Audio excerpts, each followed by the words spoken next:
It's Monday the 12th of January. From the MEN newsroom, this is Channel M's Lunchtime News, and these are today's headlines.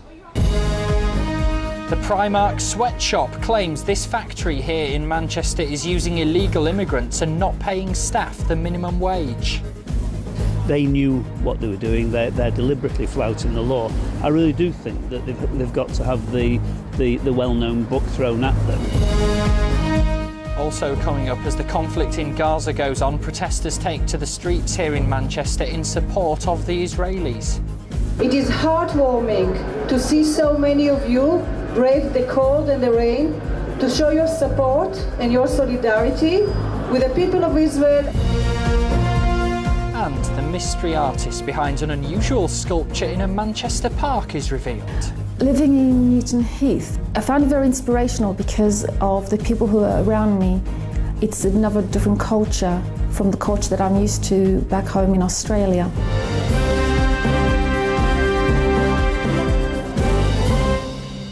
Good afternoon. First, it's one of the few stores where the tills are ringing more because of the recession, but the high street hit Primark is now being forced to investigate claims some of its clothes are being made in a so-called sweatshop here in Manchester using illegal immigrants as slave labour.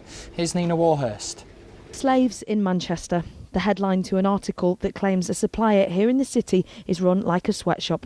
The News of the World's joint investigation with the BBC found illegal immigrants working 12 hours a day, 7 days a week for as little as £3 an hour.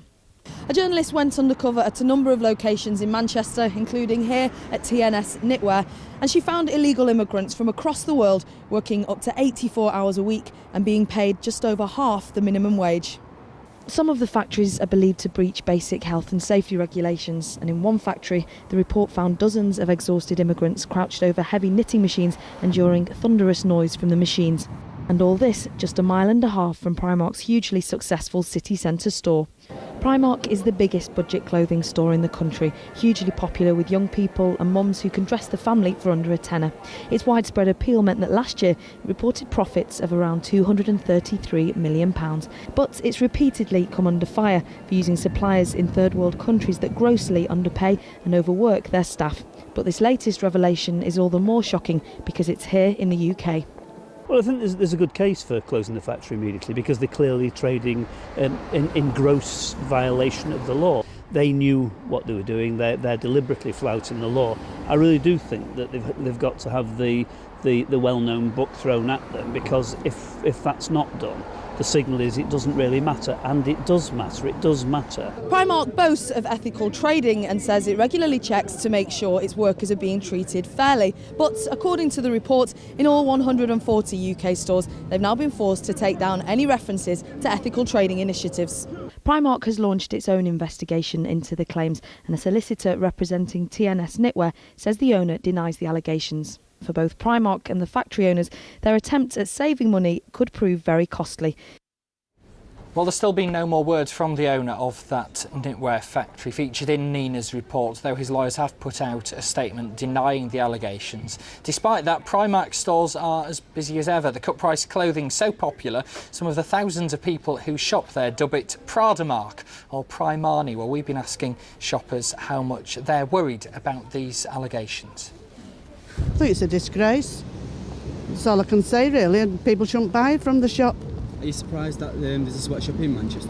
Well, it is. I thought it was all abroad. Is that money coming over now? And this is why you've got cheap goods, and this is why a lot of people are going to be underpaid anyway.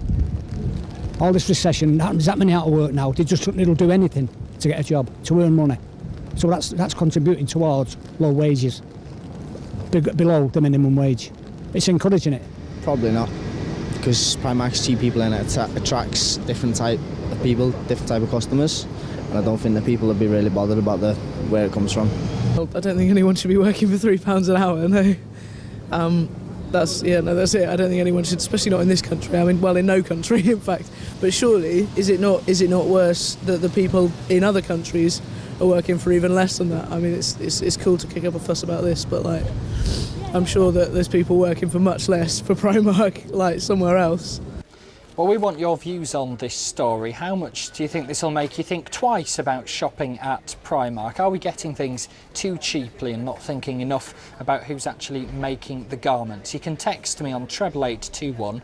Start your message with the word news. Tell me who you are and where you're from. That number again, 88821. Or you can email us as well, newsdesk@channelm.co.uk. Gordon Brown is spelling out his ideas for getting people back into jobs. The Prime Minister's ideas are aimed at cutting unemployment, with the prediction it could hit 3 million. Bosses will be paid £2,500 for every person they recruit and train who's been out of work for more than 6 months. He's been revealing the measures to major employers, unions and welfare experts at a summit in Downing Street. A schoolgirl's come forward saying she was raped on Christmas Eve while walking home across fields in Hattersley. The 14-year-old says she didn't want to spoil her family's Christmas and New Year, so didn't speak up until yesterday. Police are looking for 3 teenagers over the attack and say whoever did this are little more than animals.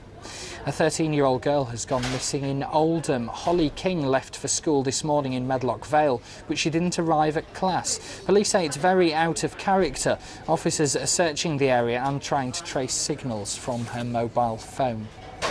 Israeli ground forces have moved deeper into Gaza's most populated area. Tanks have been rolling into residential streets and fights have been going on between infantry and Hamas militants in the streets and buildings. Here, hundreds of demonstrators turned out in Manchester over the weekend in support of Israel's action, and they were met by pro-Palestinians. Kevin Duffy has the details.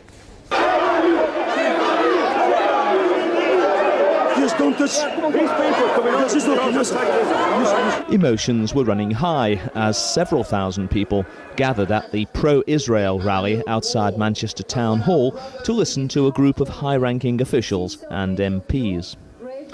But before the rally could start, a group of about 200 Palestine supporters marched down nearby Mount Street. Police officers moved quickly to keep both sides apart, but trouble was restricted to shouting, chanting and the occasional hurling of abuse. A message from the Bishop of Manchester, the Right Reverend Nigel McCulloch, calling for dialogue and coexistence, was read to the rally, while Bury South MP Ivan Lewis called for calm. Today is neither a time for celebration or a time for bellicose rhetoric. Police described the rally as boisterous but good-natured. It comes as the Israeli cabinet prepares for a cabinet meeting to discuss its next move, amid growing international pressure to stop the bombardment of Gaza. A road in the centre of Manchester has been cordoned off over fears it could collapse. Severe flooding was reported on Whitworth Street early this morning, and access to Marlborough Street and Wakefield Street was also closed. Engineers have had to be called in to deal with the problem. A man shot over the weekend in Moss Side has now had the bullet removed from his stomach. The 29-year-old was attacked around 9:30 on Saturday evening near the junction of Claremont Road and Broadfield Road. He was then taken by car to hospital. Police say the street was very busy at the time. They think there would have been a lot of people around who saw what happened. Next, if one of your New Year resolutions was to get more exercise, you might have been trying to spend more time in the park recently. Well, if so, count yourself lucky, because residents in one part of Greater Manchester have a major battle on to stop their green space from disappearing. Here's Kevin Duffy. Is it a regular walk? Yeah, I've lived in the Castleton area for about 24 years now, and I tend to come every day if I can do, if the weather's fine, round the park area, yeah. However, Mike Wallace may have to walk his dog elsewhere in future because the land he uses is threatened by developers. It's this land, 5 acres of Springfield Park, which has turned into a battleground. Now, on the one side, you've got the residents' campaign group, the Friends of Springfield Park, who want to see it stay exactly as it is now. On the other side, you've got Rochdale Council's leisure arm, Link for Life, who think it would be a good place for a golf driving range. Now, with the golf course just over there, it's easy to see why one side thinks it would be a good place for a driving range, but the residents' campaign group say if that goes ahead, the overall size of this park would be reduced by almost half, and they don't want to see that happen. Well, basically we believe that The only people who will gain anything from it is a very, very small minority of people who will use the golf driving range. And the biggest loss, really, will be to the majority of people in not only the Rochdale, but all the surrounding areas. The parkland is owned by Rochdale Council. Their leisure department, Link for Life, says no planning application has yet been submitted. If one is, they say, it'll be subject to the normal planning consultation process. At the moment, golfers are not allowed to play or practice on the land. Users of Springfield Park are wondering, for how much longer will that be the rule? Kevin Duffy for Channel M News. Right, checking the sports headlines for us this lunchtime, here's Sam Goodman. Thank you, James. Well, Sir Alex Ferguson has responded to Rafa Benitez's verbal attack from over the weekend. The Spaniard had said the Reds manager was the only person who goes unpunished for criticising referees and that United are scared of Liverpool being the league leaders. The Scotsman has now hit back and said Benitez's comments are ridiculous and he's obviously disturbed about something. Ferguson's response came after Manchester United defeated Chelsea 3-0 at Old Trafford and closed the gap on Liverpool in the league to just 5 points, and United having 2 games in hand. Well, it's a tough week ahead for Wigan, but they did manage to see off Tottenham yesterday with an injury time winner. Wigan left it late against Tottenham to move up to 7th in the table and with the game in hand over the teams above them. After many missed chances throughout the match, it was Ryan Taylor's outswinging corner that was met by the head of Mena Figueroa, which secured all 3 points for the Latics in what will be a big week for Steve Bruce as he takes his side to Old Trafford on Wednesday before playing Manchester City on Sunday. There were many games called off at the weekend because of frozen pitches, including 2 Premier League fixtures, one of them being Manchester City's match at Portsmouth. But for the ones that did survive, Bolton unfortunately lost 1-0 away to Arsenal. United and Wigan, we know, both won, and Bury, who were the only local lower league side to play, beat Barnet 1-0. In League One, Oldham face Hartlepool in a rearranged game tonight after they were one of the games to be postponed from the weekend. Veteran striker Dean Windass could be in line for his debut after signing on loan for the rest of the season. 5 players will be pushing for a start, but Mark Allett is suspended. Away from football and on to cycling, Vicky Pendleton was at the Manchester Velodrome competing in the Revolution 23 event, and we began by asking her what it's like to be back competing in front of her home crowd. It's awesome. I mean, it's so lovely to have such a big crowd here earlier and just really giving fantastic support. But, I mean, I really enjoy it, but I've had the opportunity to be part of it before. And for me, I think it's really special for the youngsters coming through because obviously when I was their age, we never had anything as spectacular to be involved with, and it would have been really inspirational and I think really motivated me to push harder and sort of reach sort of the higher level. It was an amazing honour, obviously, to have an MBE. I wasn't feeling very hopeful that we would receive one. I knew that gold medalists in the past had, but I thought there were so many of us. I wondered whether it wouldn't be exclusive enough this year to sort of, to offer an MBE. So it was really fantastic. And for Chris to be knighted, I mean, we're all joking about next time we see him whether we're going to have to curtsy or something before we speak to him. We're going from one Olympian to maybe some future ones in athletics. There were trials on at the indoor arena at Sports City over the weekend with a chance for the next generation of Olympians to make a name for themselves. I do the pole vault, so I do a couple of technical sessions, I do about three a week, core stability sessions, and now I'm starting speed work because I'm back into my season again. I'm here today just to get back into the swing of competing again. I've had a couple of weeks off for heavy training. So this is my second competition, just to get used to competing and learning how to compete with competition again. I'm hoping to go to the European Under-20 Championships in the summer. Hoping to jump 5:30, which would be a big jump because I'm 4:90 now. So. Unfortunately, Stockport's Tony O'Shea was defeated yesterday in the final of the BDO Darts World Championships. O'Shea beat close friend Darryl Fitton in the semi-finals on Saturday, and then in the final yesterday, after finding himself 6-4 down, O'Shea battled back to 6-all before Ted Hankey won the final set to secure his second world title. And finally, Rio Ferdinand will have a scan on his troublesome back today. The injury has kept him out of United's last 5 matches, and he's not featured since the World Club Cup final in Japan. We'll have more on that later this evening. Well, that's all from me for now. Join me again in the evening news. Thank you very much, Sam. More sport with Andy Crane from 5 o'clock tonight. Still ahead between now and 1 o'clock, details of a good night for the Brits and Greater Manchester in particular, the Golden Globe Awards, and what it's like to fall victim to one of the 17,000 arson attacks in our area every year. I wonder whether, in fact, the location of the building was the prime reason that it was targeted, rather than it being a church.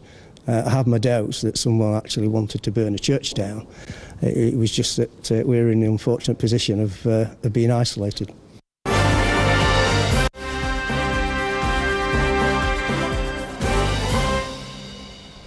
Welcome back to Channel M's Lunchtime News. Don't forget, you can always find our headlines online as well at channelm.co.uk. You can log on 24 hours a day to take a look at all our reports. On there right now, the Greater Manchester police officer who's been jailed for performing a sex attack on himself in his patrol car while a teenager was in the vehicle with him. And we've also got pictures from the recent bike show at Manchester Central on there as well. All that and more at channelm.co.uk. Next, figures are out showing how much arson costs here in Greater Manchester every year. In one 12-month period alone, there were more than 17,000 blazes started on purpose, costing £135 million to deal with. But it's not just the financial cost, as our reporter Beverly Walkden's been finding out. St Thomas's Church here in New Hay, Rochdale, was targeted by a 14-year-old arsonist just over 12 months ago. Now, as you can see, there's still a lot of scaffolding around us. It's still a building site, and it's estimated it's going to cost around £2 million to bring it back to its former glory. Now, as well as the financial cost, there's also an emotional cost. Graham, how have you been coping with this?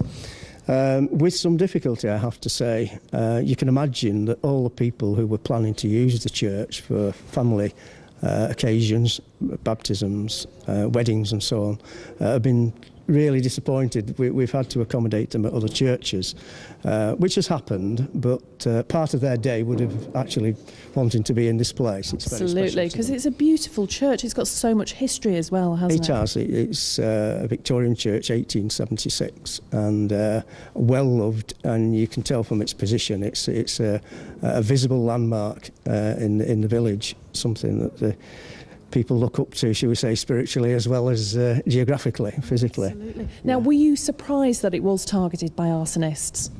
I was. I wonder whether, in fact, the location of the building was the prime reason that it was targeted, rather than it being a church.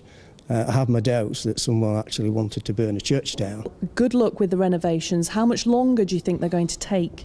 We're looking at May, June this year when we hope to resume services. So all in all, 18 months of disruption because of the actions of this arsonist? 18 months. Well, we've talked about the emotional and the financial cost, but of course there's also the cost to life, something that Greater Manchester Fire and Rescue Service is determined to drive down. Back to the studio. Thanks, Beverly. Well, we'll have more on this story in our early evening news with Andy Crane from 5 tonight, when we'll have a full breakdown of those arson figures borough by borough. Now, you might remember this picture from last week's Manchester Evening News. It seemed a mystery artist had left these figures in a park in Oldham. Well, we've now managed to track down one of the people behind the unusual sculpture, who's been explaining a bit more about the work.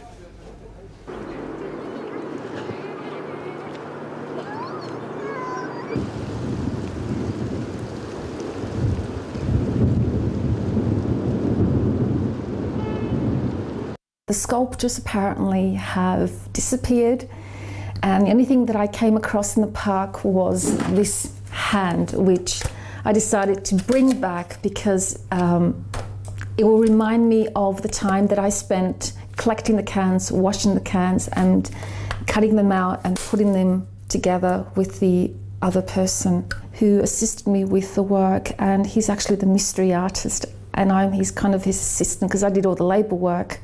And he actually put the work together. So it has quite a sentimental value for me. I haven't done anything like the sculptures before, but I have in the past, first of all, started out making a costume for this competition that I took part in. Then the next piece which I did was for the Commonwealth Games for the Stockport Art Gallery, and it was a painting. It's titled The Air of Unity. And then after that I moved on to painting pot plants, and then from the pot plants I came across these water pipes that someone had discarded, and I brought them home and I painted the Aztec Mayan motifs on top, and I thought they looked great in the garden. Now, Kate Winslet was the big British winner at last night's Golden Globe Awards. She picked up 2, including Best Actress for her role alongside Leonardo DiCaprio in Revolutionary Road, and also Best Supporting Actress as well. But there are also celebrations here in Greater Manchester as well. Radcliffe-born director Danny Boyle's film Slumdog Millionaire won 4 awards, including Best Dramatic Film and Best Director. If you haven't seen it yet, here's a quick taster. Are you ready? Yes.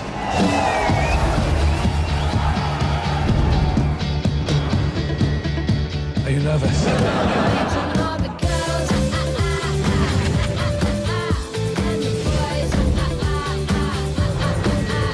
Is the right answer!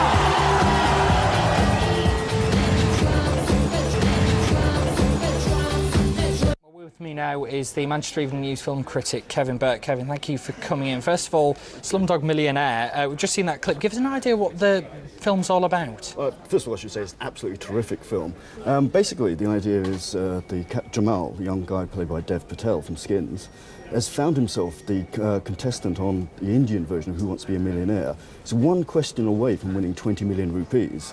But he's come from the slums, so nobody can quite understand how this kid has got himself there. The police take a rather unpleasant interest, it has to be said, in this. And so lots of other bits, but basically the story unfolds in flashback, which is his life, how he got from the slums to where he is now. And also that reveals how he knows the answers to all the questions. So it's a fantastic device. It's a great, great film, I think. Now, the Golden Globes are often seen as a good indicator of who might go on to win Oscars.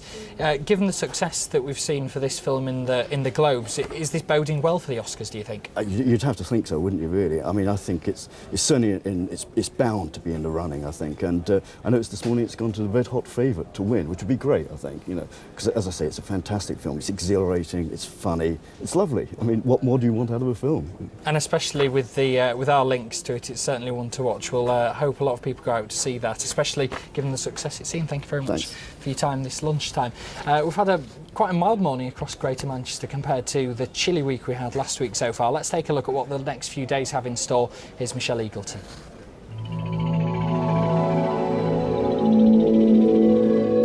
Well, it has been raining this morning. This afternoon we're going to see a little bit of drizzle, but nothing to worry about, because by about 2-3 o'clock we are going to see a better picture. Lots of sunshine coming through from that cloud. Should cloud over this evening, but staying dry, and the next couple of days really are a mixed bag for you. Tomorrow we're going to see a mixture of sunshine and showers. Wednesday, very, very rainy, as is Thursday. Get your brollies out for that. And then on Friday, a bit of respite from all the rain. We're seeing some more sunshine.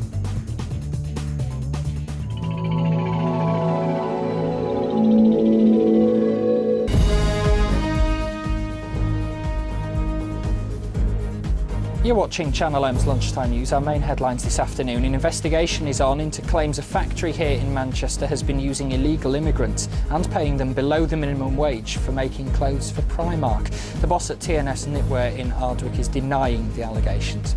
Bosses are to be paid £2,500 for employing people who've been without work for more than 6 months. It's one of Gordon Brown's ideas to tackle rising unemployment. We'll have much more on all those stories in our early evening news with Andy Crane from 5 tonight, but from me and the Lunchtime team, bye-bye for now.